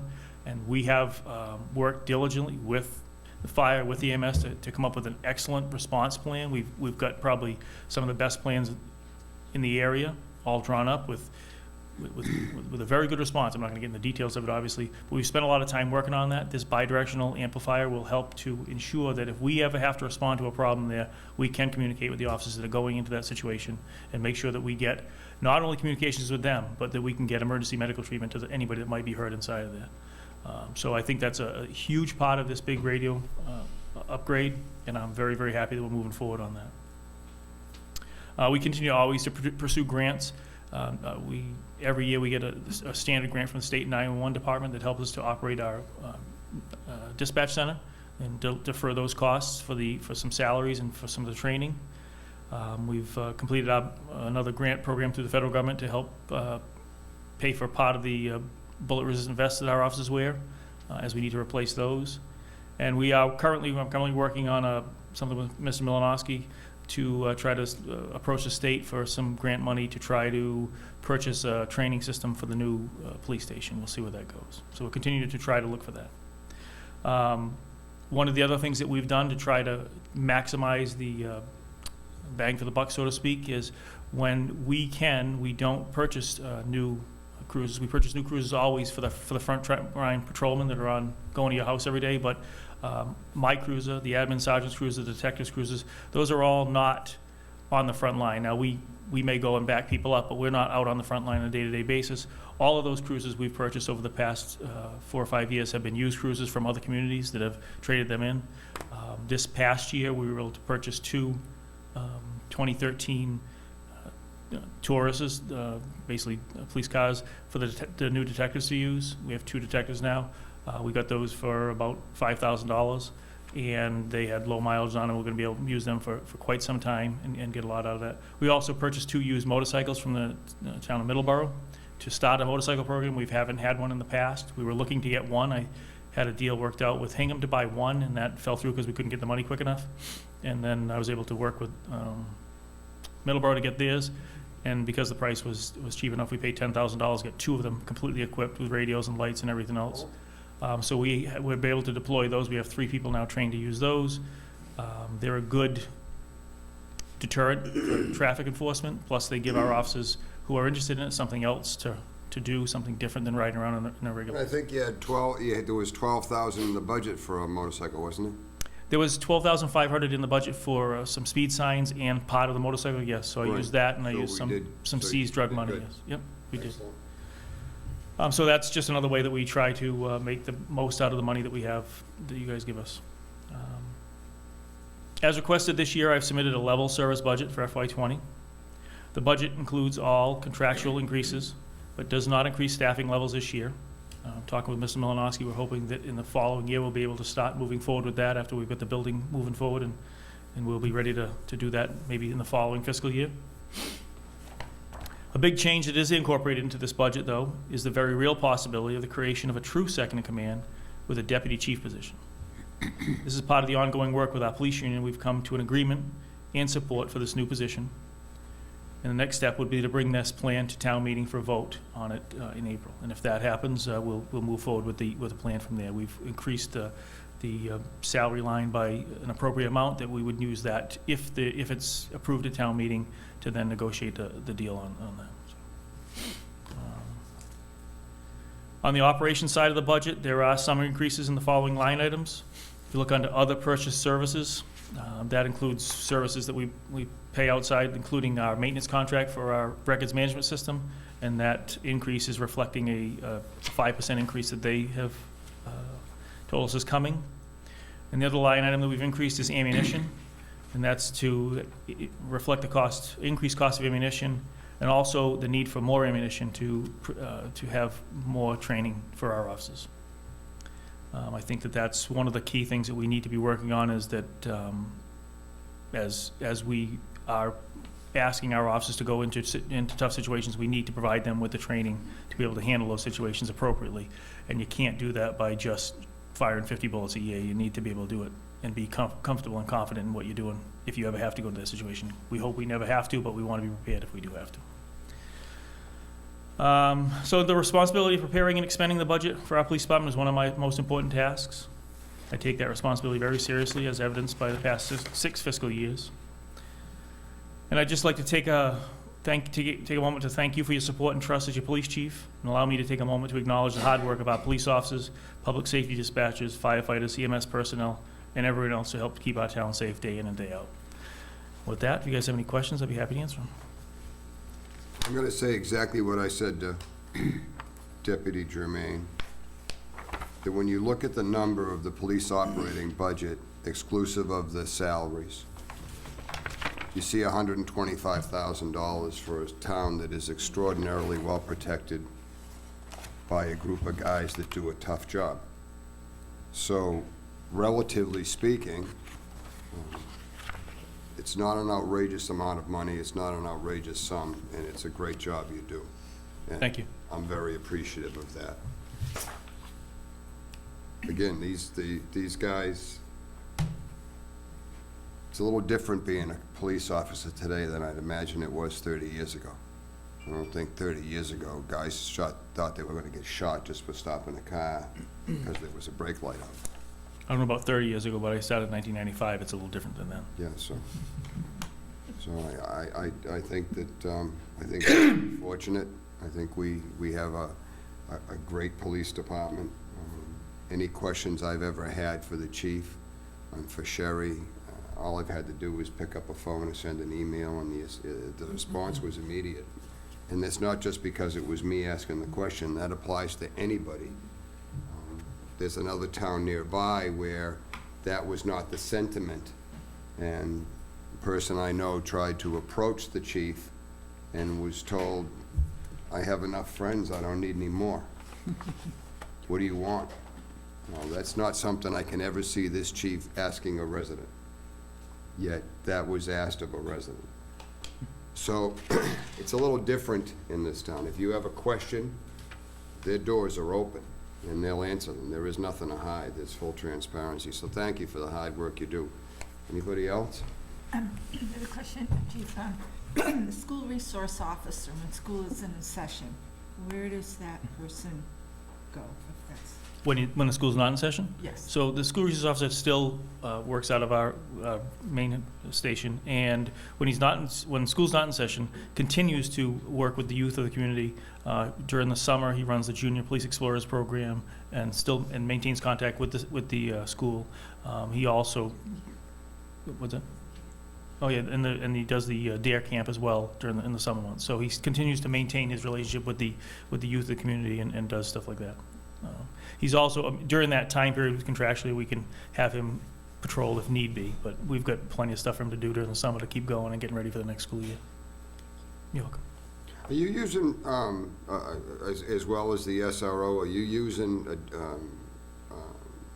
off-duty officers? We had talked about that in the school during school hours and so forth. Are you rotating some of these guys? We had discussed that before, like, so they would have the full layout of the school and so forth, but would give a presence. Yes, one of the ways we provide security, additional security to the school is we have one school resource officer. We have 2 school campuses. Similar to what Middleborough is doing, we use off-duty police officers in a detail capacity at the school to provide additional protection, so that when the school resource officer is at one campus, the detail officer is at the other campus. We don't do that every single day. We do that on a varying basis due to financial reasons, but we do that for a lot of different reasons. We don't have the full staffing to just assign another person to the school, but a couple of big things we're getting out of that is that rotates the entire department through those schools. That means every single police officer spends time in the schools during the school year. That's not normal anywhere. Normally, your SROs are in the school, and they get a great view of the school, but your police officers drive around in their cars, and they never see the schools. This program has put every single police officer inside those schools and gets a better layout of the school, gets to know who belongs there and who doesn't belong there, and God forbid, if we ever have to respond, has been in that school numerous times. So we're getting a lot more value out of that than if we'd hired another body and just assigned them to the school, because we're getting the entire department through there on a regular basis. I would like to increase that, but it's not, we don't have the money to do that at this point. In the past, talking about this in the schools, about teachers carrying, is that, probably don't want to say anything, but is that something that is happening or not? Well, first, as we've talked before, other than just talking about what we just talked about, school security, I don't like to get into any details, but Massachusetts doesn't have any program right now for teachers to carry in the schools. And that would be a decision that would require some state approval and obviously require approval of the superintendent. That wouldn't fall into me, but Right. Currently, no, that's not. The school superintendent and. Yep. and Right state. now, mass law require anyone that's going to carry a firearm in a school has to have permission from the superintendent or the principal. Yeah. It doesn't fall under the police chief. Even if they could, they would never tell you anything. No, I know.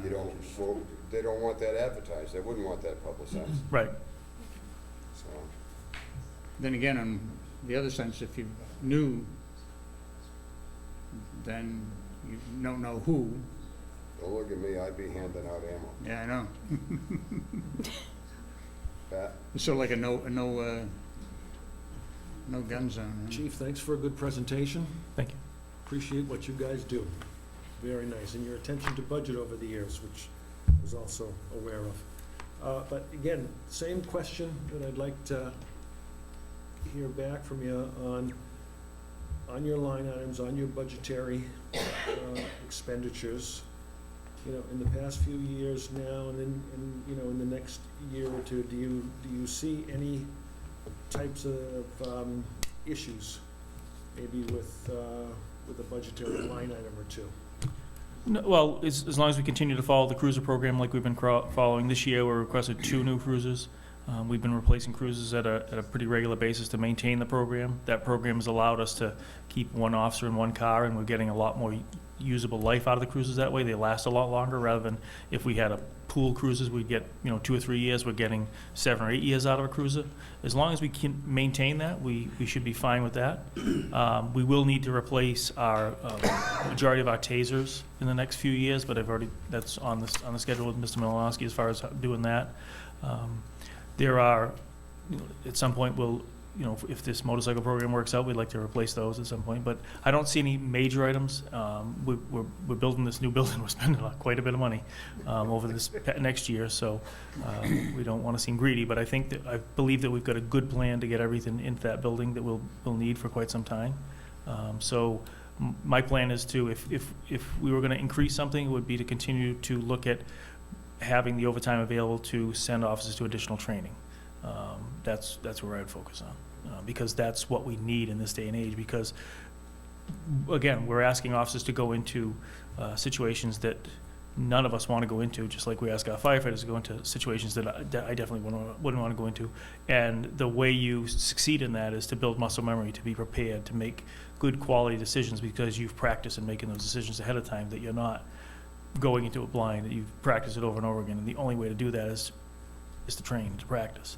But that costs money. We have to pay people to do that. We don't, it doesn't happen for free. So training would be my focus on that. I spoke, if you know, mind just correction one thing. I don't want anybody to think that we have large gaps in what's going on at the school. We do it on a random basis. We are covering it, I believe, very, very well. We can always improve, but we are doing a good job at that. Thank you, Pat. I do that every year with you. I ask what's your wish list, so I'm glad you asked that question, because I phrase it a little differently. I just ask what's on your wish list, but I know there's a big building going up over next door, so I think that's pretty much your wish list for Right now, the yes. immediate time being. So. Next year, something different. Of course. Oh, yeah. We'll come back with something else next. I think that if one of the other things, though, I think I like the fact that you guys have always been receptive to our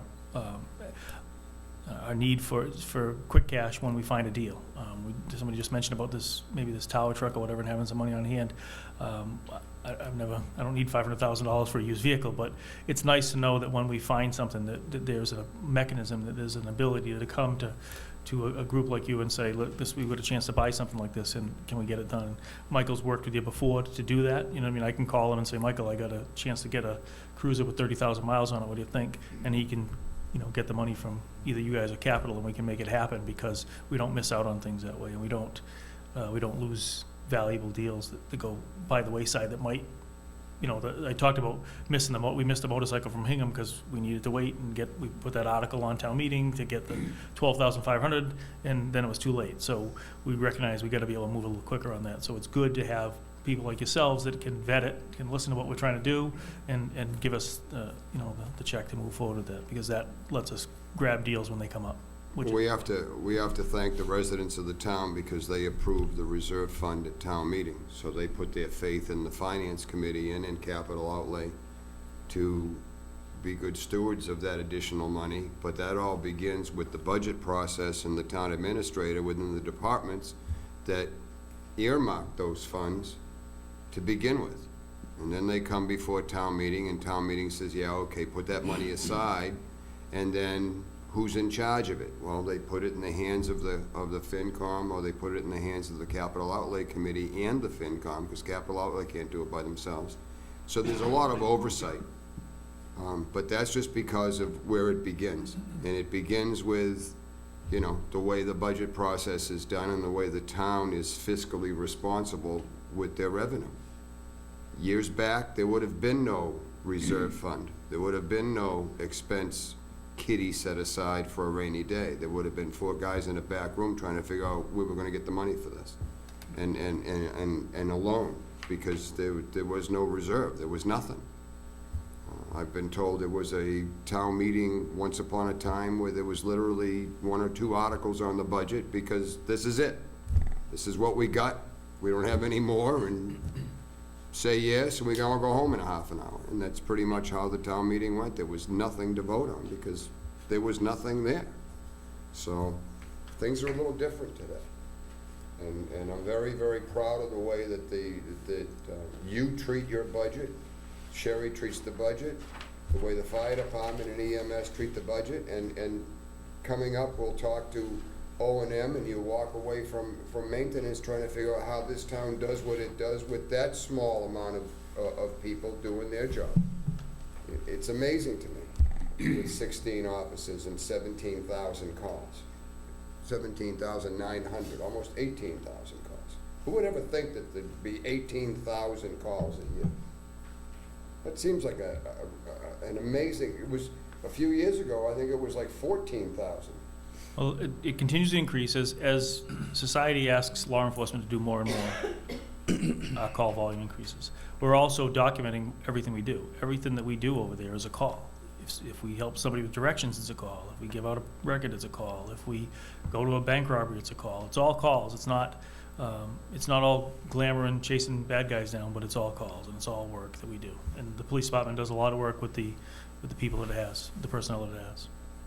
You guys do a great job. From my standpoint, I don't see any issue with this budget at town meeting. I think that it's level funded, and I think it's well within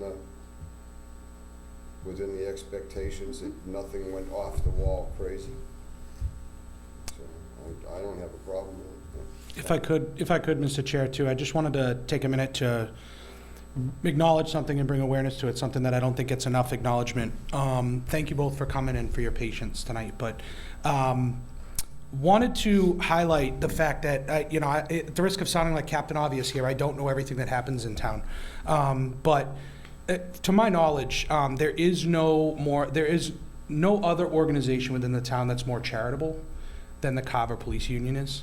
The Police Officers Union consistently delivers when it comes to organizations in this town that need, whether it be a youth sports organization or the Gifts at Christmas time or Carver Night Out, which I've been living in town for 10 years, and this past year was the first time I attended that event, and I'll never miss it again. It's an unbelievable event, and the police union does a tremendous amount for the people of this town with their hard-earned dollars via their union, and I don't think it gets enough recognition. They are by far, in my experience, the most charitable organization in town, and they deserve a lot of credit for that. So I just wanted to bring that to everybody's attention. Thank you, police officers, for what you do for the people of this town outside of your day-to-day 49 calls a day to help the citizens in this town by giving back to the community. So thank you very, very much. Thank you very much. We do have a very generous police unit that works very hard to make sure that we maintain that relationship with our community. And I think that that's important, not just for the reasons you mentioned, but it's important on this side as well.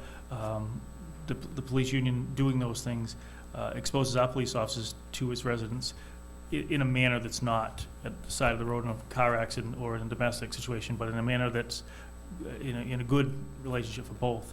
Our Citizens Police Academy, the same thing.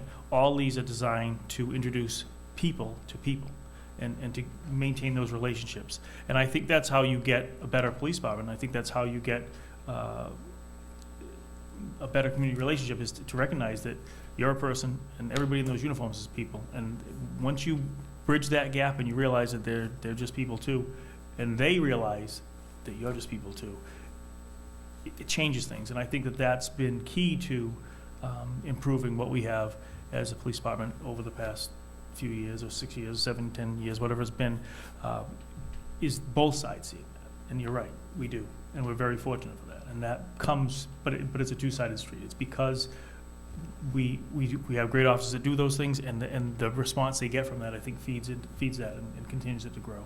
So we're very, very lucky. Thank you. Thank you. On the Citizens Police Academy, and I'll let you guys go after this. I had the pleasure of being in the first Citizens Police Academy that they had, and there's been 2 since, and it's when's your next one? Hopefully in May. Those that want to take this in, I promise you will think as you walk in the door that you know what this is going to be all about, and when it's all over and done with, you'll be shocked at how much you learned, because there was a lot, and they get you into the nuts and bolts of it. They really do. I think Carver was successful enough that Middleborough started one. So, this is just more of the outreach that Carver's doing, and everyone can partake in it. It was at the library, although I assume once there's a brand-new police station, it will be there, but you come away and they walk you through the booking process. They walk you through a day in the life of an officer. So it's really extraordinarily interesting, and it's pretty in-depth. And you come away saying, wow, these laws are crazy, because these guys are not as protected as we think they are. So, thank you very, very much. You're welcome. Thank you, everyone, for listening to us tonight, and we appreciate all your support and your help. It's our pleasure. Thank you. Thank you.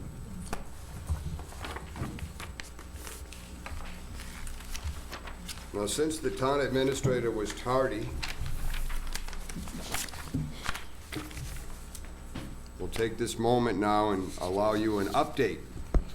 So, Mr. Chairman and members of the committee, I just want to just briefly talk about the 3 groups you've just seen here. They're all humble people. Well, Tom's not here. No, Tom's not. Yeah. They're all humble people, including Tom. But seriously, you know, you talked, I'm going to go in reverse order here, with the police department, is that your comments on the police union are right on, Adam. And, you know, since Sherry became the admin sergeant with Chief Dufely, there's clearly been a big turnaround in supporting community policing, and it's been a great collaboration between the leadership and the union doing that in the town. When we talk about the fire department, the chief who isn't here tonight, you saw what his command staff's like. You heard from them directly, and you know, by far they have the hardest job in the town, because in essence they're keeping 75 volunteers excited and interested to come here, as Alan said, and it's a privilege for those people to serve, but that takes a lot of hard work from those people to do it. And then finally, Tom and his team is very similar situation, but a lot of his paramedics don't live in town. And when you look at the caliber of our EMS that come in here, and we can staff 2 ALS units, and these people are coming to Carver for extra hours because they want to work for us. There's a lot to be said about our public safety department and what they've been able to accomplish. And again, they're all too modest to do that, but I appreciate, Adam, your comments tonight, and because those are the things that are really happening that generally aren't reported from what you brought up. So thank you for that, and thank the whole committee for everything else that you saw with this group tonight. So, that being public safety, I think we have operation and maintenance left to go, and I think we've got our planning and permitting department to go. That was gonna be my next question. Yeah. I'll jump ahead a little bit. Our next meeting is on February 10th. You wanna commit a department at this time, or you wanna just let me know? Let me let you know, I just want to double check, that's the week before vacation week? Yeah, or- February 10th and February 27th were the next 2 meeting dates Okay. that we had established at the last meeting. All right, let me just converse with those, but we'll get one or both at each of those meetings. Cool. To go from there. Last meeting, we had a presentation regarding our finance department and the reorganization of that, and also our other community living department. Are there any questions that anybody has with that, or any of the documents that you reviewed so far? Because I'm here to answer anything you may have. Well, but I believe, correct me if I'm wrong, but the select board approved the finance department. Yes, the Board of Selectmen previously approved the reorganization Right. of the finance department. I believe that was a 4-to-1 vote. Yep. And they approved the creation of the community living department, which again is the combination of veterans, library, council on aging, and recreation. And that was done in a 3-to-2 vote, but they have both approved those organizational pieces. No. They have not approved any of the budget issues because they're waiting to hear back from this committee after you reviewed your budget recommendations. But they did approve the organizational structure. And then we'll have a joint meeting with the Board of Selectmen, usually in March, or maybe even the end of, well, no, it'll be March. It'll be March. It could be the end of February. Let's see what happens with your next couple meetings. 27th, it would have to be the following night, the 28th. We could actually pull that off. I Mm-hmm. Yep, we can do that. We have our auditor is working on the audit review. They've got a few minor things they're working out with Meg just for some additional documentation on fixed assets. I anticipate that the audit presentation is going to be done in I think it's either March 7th or March 21st. It's going to be one of those 2 weekends. I'm sorry, one of those 2 Tuesdays. So they'll be going over the FY19 audit and presenting all their findings back on that. I believe also you need to schedule a time with the school committee, just to do the school committee budget. Usually do that last. Yeah, we'll do that sometime the end of March, maybe in the beginning of April. Well, actually, yeah, the end of March. Yep. Okay. Any questions on anything? Pat? All set, Mike, thanks. Look at that. All right, thank you. Thank you. Thank you. How about we take a minute and go over the meeting minutes of January 6th? Everybody had a chance to read them. I do have the correction for the wording of sales to SAILS. And that's under number 6, Department of Community Living. It's just a spelling correction. I make a motion to accept the minutes with the correction. Second. Motion made and seconded to accept the minutes as corrected. Any further discussion? All those in favor? Aye. Opposed? So carried. The only member that was absent last meeting was Steve Pratt, so everybody can vote. There are no topics, so we get into committee member comments. Anybody want to go? So on Friday, Beth and I both had the opportunity to attend the MMA conference. The workshops I went to were social media and civility, which I think in this town is, really hot topics. The thing that I realized is with social media and town government, we actually open ourselves up to a lot of litigation.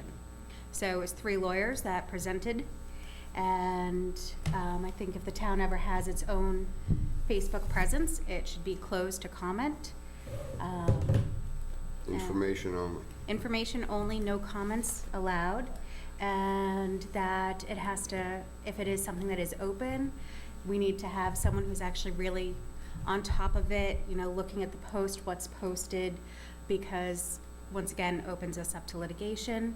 Also for any people who are on, social media and they have a subordinate, they can't really talk about what's going on, because if it's something negative, because that can then open the employee up to be able to sue the town for having a hostile work environment.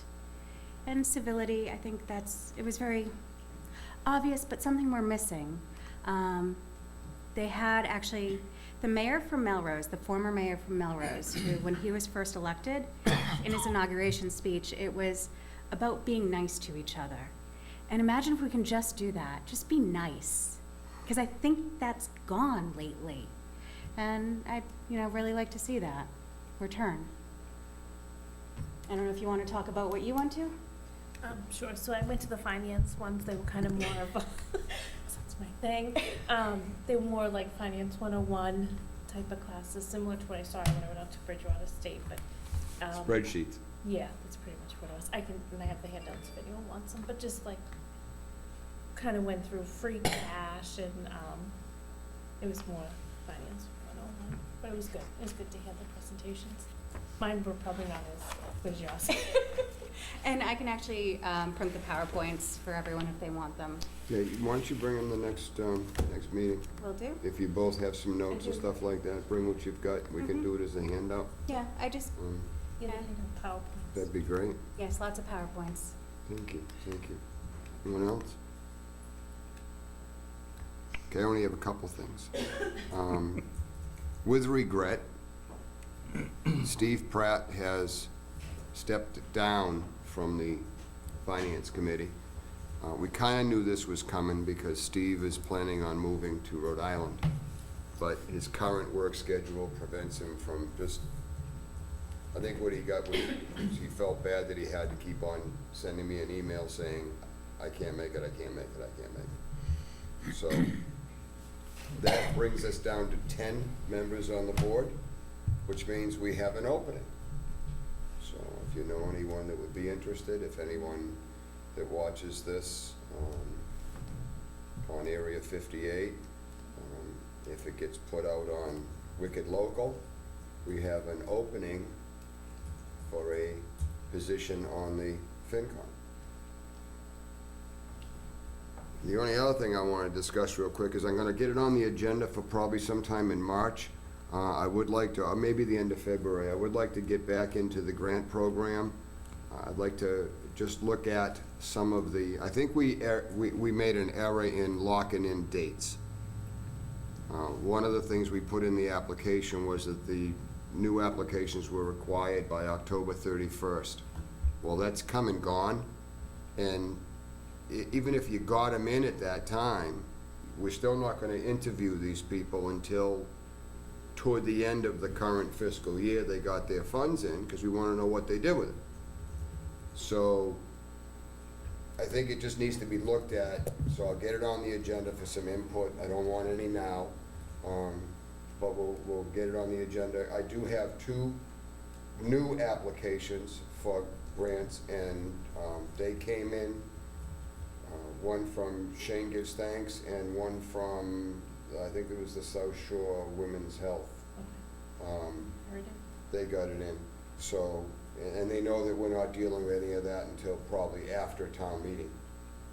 But there are no citizens petitions this year for any funds, for any charitable groups, which would indicate that everybody's pretty much aware of the fact that the grant program works. So that's a good thing, and we'll be dealing with that after town meeting. But I would like to get the wording of the stuff straightened out before then, so I'll get it on the agenda. Our next meeting date is February 10th. I think everybody was okay with that at the last meeting. And we also have one posted on the town calendar for the 27th. I have no agendas for either yet. Michael, as you heard tonight, is going to let me know what department will be ready for the next meeting. We suspect it's going to be operations and maintenance, but we'll see. Ellen, is that the 27th is not a Monday in February, the 27th is a Thursday? I must have made the I think you wrong. mean the 24th. I'm sorry, 24th. I apologize. I wrote down the 27th. Sorry about that. So it's the 10th and the 24th. I'll have to let Michael know that I screwed that up too. And that's all I have.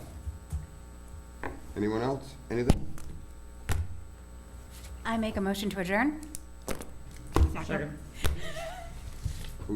Bill, second? I got it in. Motion to adjourn. Any further discussion? Those in favor? Aye. Opposed? Good night, everybody. Thank you.